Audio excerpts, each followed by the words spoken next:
Let us begin with a question, not the one you expect, not what is the word.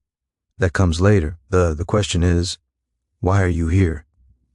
You saw a title, a promise, one secret word that can control anyone's mind. And you came, you leaned in, perhaps with skepticism, perhaps with the thrill of forbidden curiosity, but you came. That is the first truth we must acknowledge, the powerful magnetic pull of the idea itself, the allure of a secret, a single key, a mechanism of absolute influence. It speaks to a deep human hunger. The world is chaos. People are unpredictable. Their thoughts are a maze, their actions a storm. The idea that there exists a lever, a precise psychological pressure point that can bring order to that chaos, it is a seductive fantasy. It is the fantasy of the puppet master, the silent whisperer, the one who, with perfect knowledge, sees the strings that move us all and learns to pull them. We are drawn to this idea in stories, in myths. The whispered command that makes a guard look away, the perfect argument that bends a foe to your will, the magical phrase that unlocks total obedience. We crave that simplicity, that control, because to be powerless is to be at the mercy of the storm. And who among us has not felt the sting of powerlessness? So, you are here for a secret, and I will give you one. But it is not the secret you think. The title is a trap, a necessary one. It is the bait that hooks the desperate, the arrogant, the curious, the part in all of us that believes complexity can be conquered by a single answer. It promises a weapon. And in the shadows, there are always those who seek weapons. They will listen for a word, a trick, a piece of technological jargon or neurolinguistic programming they can weaponize. They want the combination to the lock on another person's free will. They want to be controllers. They are fools. They mistake the trigger for the mechanism, the password for the system. They search for a magic incantation, ignoring the architecture of the mind it is meant to exploit. The true secret, the profound and unsettling truth, is not about a word you can use on others.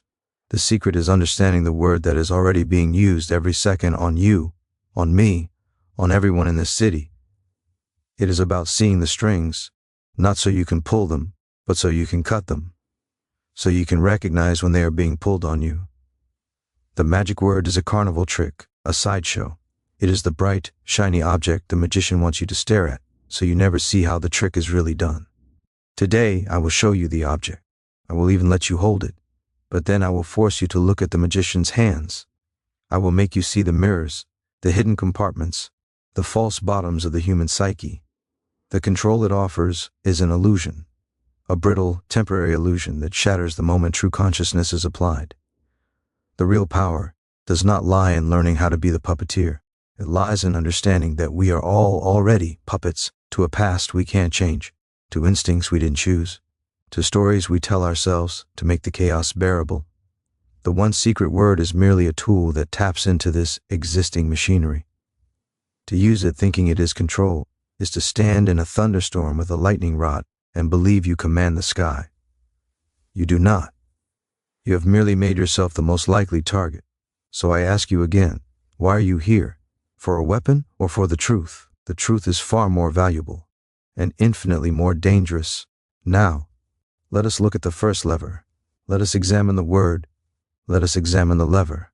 The mechanism. Forget magic. Forget hypnosis. The most powerful triggers are not exotic. They are mundane. They are the cracks in the sidewalk your mind has learned to step over without thought. Automaticity. The brain, for all its power, is a miser. It seeks to conserve energy, to make the 10,000 decisions of a day without exhausting itself. It builds shortcuts. Scripts. If this, then that. These scripts are the secret passages through our own cognition, and the most effective keys are those that fit perfectly into these worn, familiar locks. So, the word, it is a simple word, a child's word, a word of explanation, because a university study decades old revealed its raw power. A researcher would approach someone using a copy machine and ask, "Excuse me, I have 5 pages. May I use the Xerox machine?" About 60% would comply. a modest majority. Then, the ask changed. Excuse me, I have 5 pages. May I use the Xerox machine because I'm in a rush? Compliance jumped to 94%, a significant increase, a legitimate reason. But then came the third test, the true revelation. Excuse me, I have 5 pages. May I use the Xerox machine because I need to make copies? Because I need to make copies. It is not a reason. It is a tautology, a circle. The request is the reason. There is no new information, no justification. It is the verbal equivalent of a placeholder, a blank space where a reason should be. And yet, compliance rate? 93%. Statistically identical to the valid reason. The word because did not work by offering logic. It worked by wearing the costume of logic. It triggered the mental script. The script says, a request followed by a reason is legitimate. You are a reasonable person. Reasonable people comply with legitimate requests. The brain, the miser, hears the structure, request because X, and it bypasses the processing center. It does not evaluate the quality of tenth. It simply accepts the format and runs the comply subroutine. The lever was not the reason. It was the grammatical architecture that implied a reason existed. This is the first layer of the secret. The word because is a command to the automatic mind. It is a psychological placard that reads reason given. Proceed. It exploits our deep-seated need for causality. The world must make sense. We are storytelling creatures. Because promises a story. It promises order. And our mind, so desperate for order, often accepts the promise without reading the fine print. But this is merely the surface mechanics, a parlor trick. To stop here is to see the lightning rod and ignore the charged atmosphere. The because is effective because it latches onto something far more profound within us. It hooks one of the foundational pillars of the human psyche, our need for consistency. We have a terrifying, powerful allegiance to our past selves, to our stated commitments, to our self-image. We will go to irrational lengths to remain consistent with what we have already said or done. The because trigger works because it frames compliance as the consistent behavior for a reasonable person. Once you have implicitly accepted the premise that a reason has been offered, which your automatic mind does when it hears the word, to then refuse feels inconsistent. It creates cognitive friction, a minor nagging sense that you are being arbitrary, unreasonable. And for many, it is easier to hand over 5 pages of copying than to face that tiny irrational dissonance. Think of it. You are not being controlled by the requester. You are being controlled by your own past agreement with yourself to be a coherent, logical person. The because is merely a mirror held up to that agreement. It whispers, you said you were reasonable, prove it now. This is the humbling, crucial truth. The controller is not the one speaking the word. The controller is the principle of consistency that lives within the target. The speaker is merely someone who has learned to knock on the door. The real authority, the warden of the mind, is the mind itself. We imprison ourselves with our need for a coherent narrative. We lock the door and then hand our own key to anyone who politely asks in the correct format. The Xerox machine is everywhere. Every day you are asked for your time, your attention, your money, your compliance. And every day, the because is deployed, sometimes with valid reasons. Sign here because it's for your protection, often with hollow ones. We must do it this way because that's how it's always been done. Buy this because everyone is. The structure is the same. The trigger is pulled.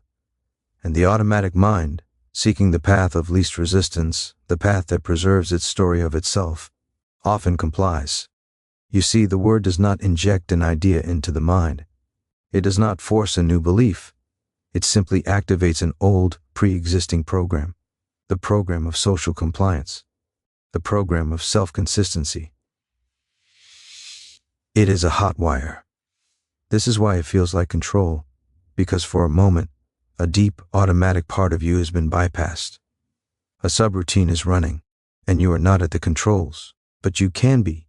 First, you must hear the click of the lock. That is the sound. The click of the lock. The subtle engagement of a mechanism deep within the self. Now we look past the key, past the simple word because. The word is a tool, a finely crafted, precise tool, yes. But a tool is meaningless without the force that wields it, and the material it is meant to shape. A scalpel in the hands of a child is a danger. In the hands of a surgeon, it is a lifeline. The difference is not in the blade, it is in the understanding of anatomy, of cause and effect, of life and death. So we move from the tool to the principle, from the scalp, L to the blueprint of the human will. The because works because it is a linguistic signal that taps into a fundamental gravitational force within the human psyche, a force more powerful than any single word, the principle of commitment and consistency. This is the true architecture, the bedrock. We are not random creatures, we are narrative creatures. We spend our lives constructing a story about who we are. I am strong. I am reasonable. I am kind. I am loyal. This story is the scaffold upon which we hang our identity. And the single greatest threat to that scaffold is not external attack. It is internal collapse, the terror of hypocrisy, the pain of cognitive dissonance, of holding two conflicting ideas about ourselves. We will fight. We will twist logic, we will ignore evidence, we will make profound sacrifices, all to avoid the shattering realization that our actions have betrayed our own story. This is the real control.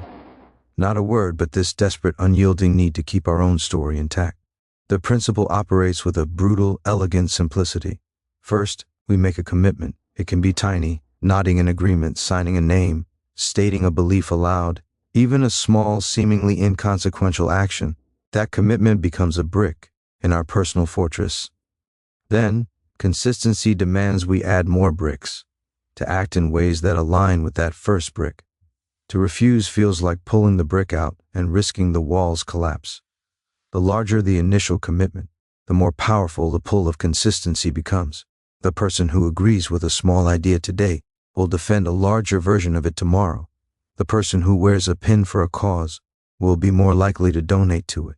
The person who writes down a goal is statistically more likely to pursue it, not because of the pin, not because of the paper, but because they have told themselves a story. I am the kind of person who supports this. I am the kind of person who follows through. And to stop would be to murder that character in their own internal play. Do you see? The because is merely the first gentle nudge. It is the request that gets the initial, often automatic yes. It secures the first brick. Yes, you may use the copier because you gave a reason, and I am reasonable. That tiny commitment, the act of agreeing, now sits in the mind. The principle of consistency then rises to defend it. It whispers for the rest of your behavior to fall in line. The requester doesn't need to force you. Your own mind will do the work for them. This is why manipulation is so often a slow poison, not a sudden blow. It is not about one moment of overpowering will. It is about the careful, incremental securing of commitments. It starts with a because for a trivial request, then a slightly larger one now justified by your previous cooperation, then a loyalty built upon the history of your own consistent actions. You build your own cage, brick by brick, believing you are constructing a monument to your own character. This principle is the engine of cults, of predatory sales, of toxic ideologies, and of everyday, quiet exploitation. It is also the engine of positive habit formation, of integrity, of honorable loyalty. The principle is neutral. It is a force of nature, like gravity. Gravity does not care if you use it to build a shelter or if you step off a cliff. It simply is. This is the critical juncture, the fork in the path. To know the word because is to know a trick. To know the principle of commitment and consistency is to know a fundamental law of human behavior. The trickster sees a lever to pull. The strategist sees the landscape of the mind. The trickster seeks a moment of control. The strategist understands they are navigating a field of pre-existing self-R. Enforcing stories. The question before you now is not, what is the word? The question is, what story are you already committed to? And who benefits from you telling it? That question hangs in the silence. Who benefits? This is the precipice. The moment where knowledge becomes either a weapon or a shield. Where understanding the principle forks into two paths, diverging into darkness and light. We have dissected the mechanism. We have seen the lock and the key. Now we must choose the hand that turns it. This is the great divide, persuasion or manipulation. They use the same tools. They operate on the same principles. The because, the trigger of consistency, the architecture of commitment. The difference is not in the what, but in the why, in the destination, in the respect for the sovereignty of the other mind.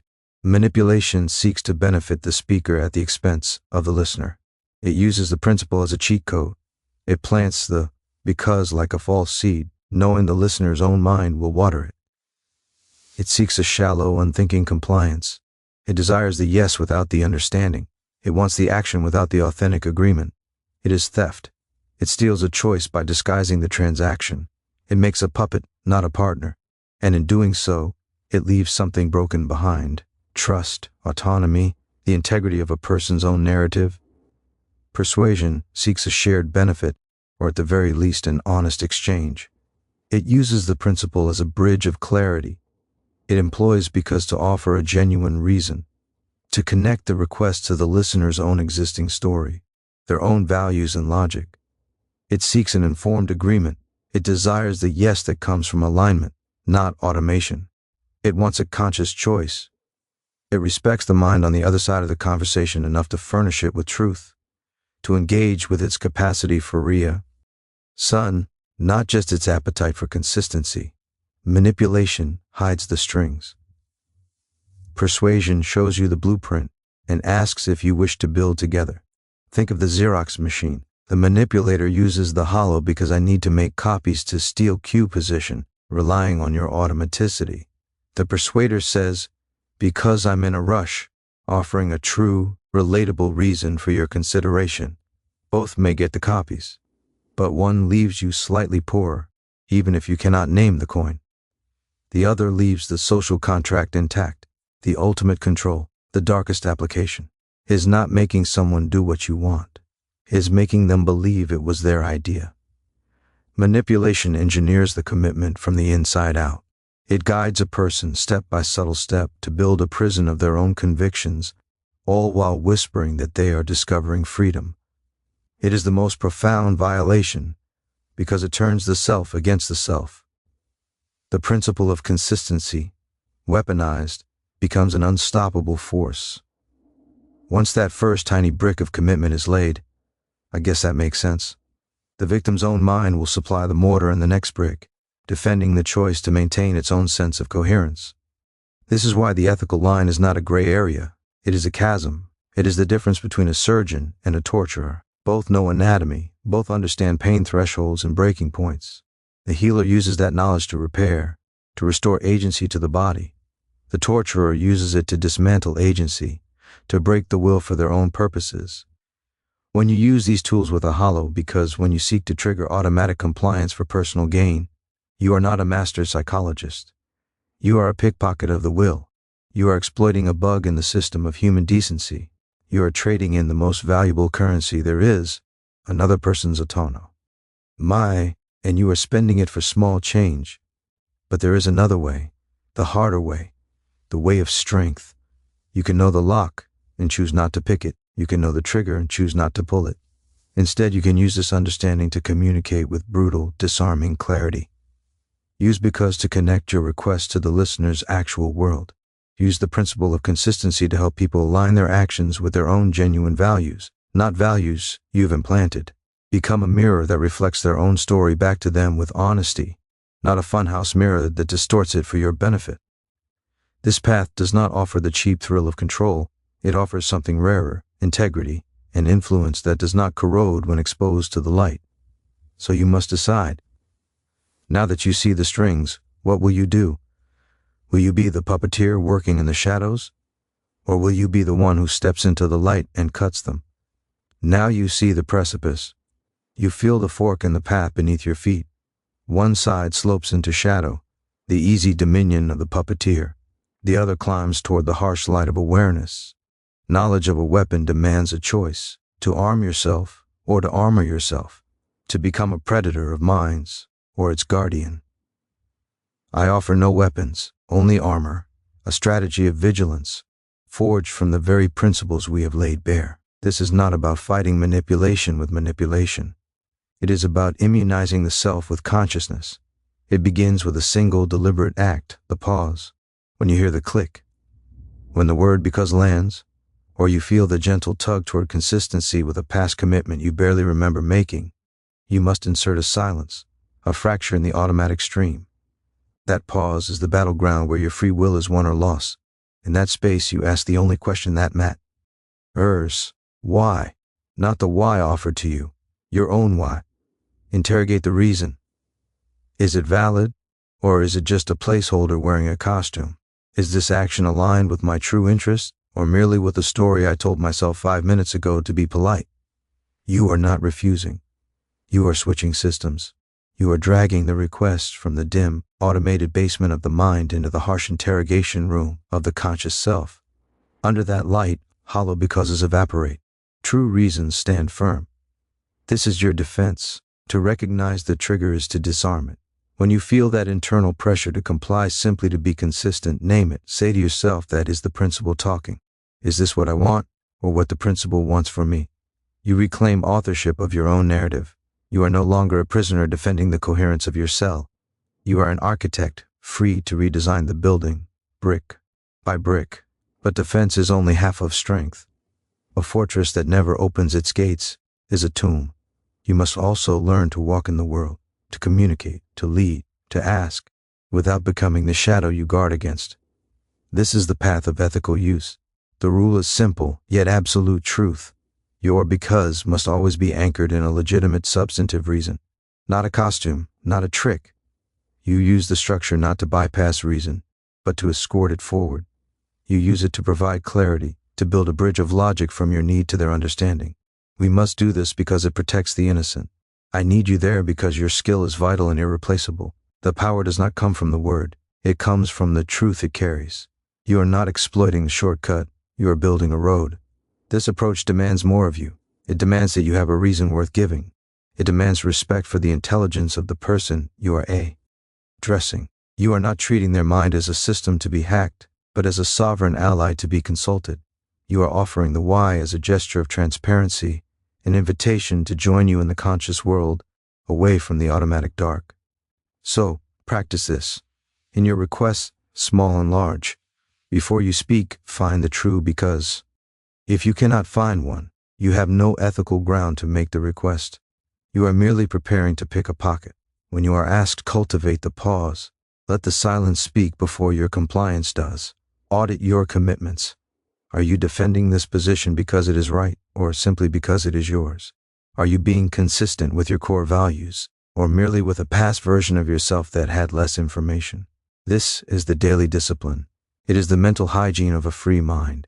It is how you live in a world full of triggers without becoming one yourself. You become a dead zone for manipulation.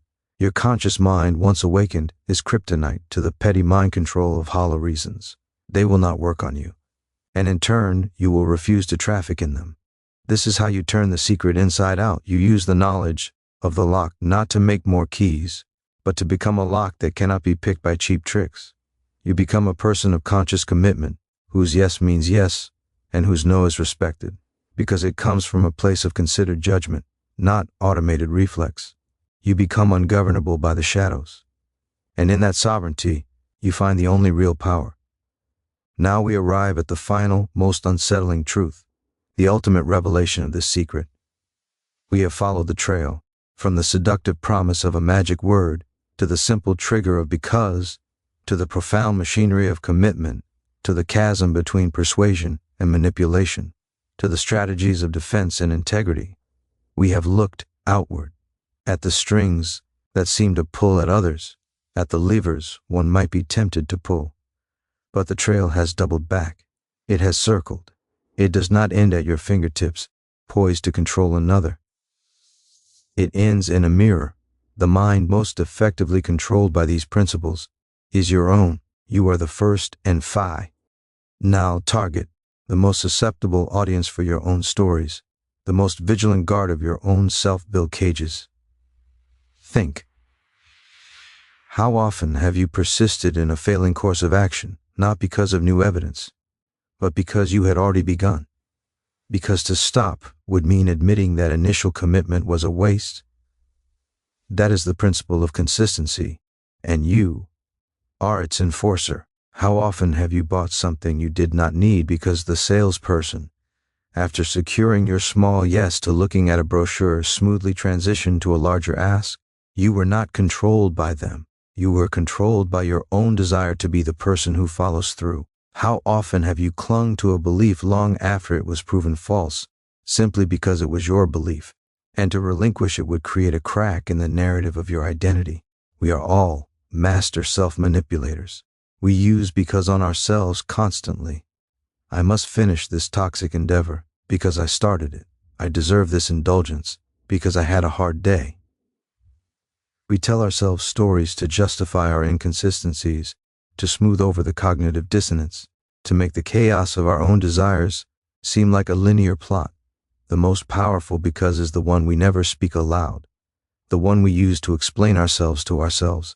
This is the ultimate control, not a control exerted from the outside in, but from the inside out. The warden is homegrown. The prison is built from the bricks of our past choices, mortared with the need to see ourselves as coherent, sensible, good, strong. We lock ourselves in and then worship the lock as a symbol of our conviction. The puppet master you fear, the shadowy figure with the secret word. You have been auditioning for that role your entire life, and your primary puppet has always been you. You pull the strings of your own habits, your own grudges, your own limiting stories, all while believing you are exercising free will. You are, in fact, obeying the deep, subconscious commands of a self you constructed yesterday, or last year, or in childhood. So the final question, the only one that truly matters, shifts irrevocably. It is no longer, how can I use this secret? It is, how am I already used by it? Where are you being consistent to a fault? What story are you defending that no longer serves you, or perhaps never did? What hollow, because do you accept from your own mind without a pause? The quest for external control is a distraction, a child's fantasy. The real battlefield is internal. The real victory is self-awareness. The one secret word that can control anyone's mind succeeds because it temporarily allies with the control you already exert over yourself. It borrows your own authority. When you become aware of this, the entire dynamic changes. You stop seeing others as targets to be influenced, and you start seeing them as mirrors of your own struggle. You see their automatic compliance, and you recognize your own. You see their rigid consistency, and you feel the walls of your own. This awareness is the true liberation. It is the end of the fantasy of controlling others, because you see how pointless it is in a world where everyone is already fighting a civil war within their own skull. And it is the beginning of the only meaningful control, self-command. Not the command that builds prisons of consistency, but the command that can, with conscious effort, choose to tear them down. To say, I was wrong then. I am different now. To embrace the dissonance of growth over the quiet consistency of stagnation. So let the title be a warning, not a promise. Let the secret be exposed for what it is, a map to the common traps of the human condition. The word is not a weapon to be coveted. It is a symptom of a disease we all share. The disease of automaticity, the hunger for easy narratives. The cure is consciousness, the deliberate, painful, glorious work of questioning your own becauses, of auditing your own commitments, of being willing to seem inconsistent to the outside world in order to be more authentic to the truth as you understand it in this moment. You wanted the secret to control any mind. You have found the secret to why your own mind is so easily controlled, and in that finding, you have the only key that matters, the key to the cell you have always lived in. Now, turn it.